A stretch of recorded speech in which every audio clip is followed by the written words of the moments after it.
Hello family. आता माझ्या दिवसाची सुरुवात पण इथून आणि दिवसाचं शेवट पण इथूनच. आता काय असं बोलते हे तुम्हाला पुढे कळेलच. तर बघा सकाळी आहे ना मस्त ना माझी सकाळची सर्व कामं करून घेतली. दुपारी आहे ना जे काही छोट्या 2-3 बिटक्या होत्या तुम्ही आधीच्या व्लॉगमध्ये बघितलं असं, म्हणजे छोटेसे मँगोज असतात ते असेच खाता येत नाही, त्यांना असं चुकूनच खायला लागतं.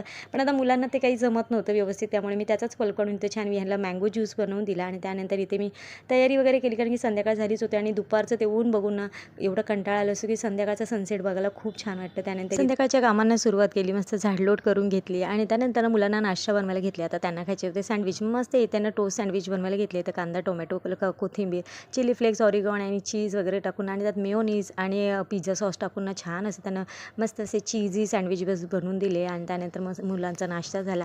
इमर्जन्सीमध्ये हे पटापट बनणारे सँडविचेस आहेत आणि खरं टेस्टला खूप छान म्हणतात. आता त्यानंतर मस्त संध्याकाळची देवपूजा करून घेतली. आता इथूनच माझ्या दिवसाची सुरुवात आणि इथूनच माझा दिवसाचा शेवट असतो. त्यानंतर मस्त इथे किचनमध्ये विहानबरोबर गपशप करत माझं जेवण बनवून घेतलं.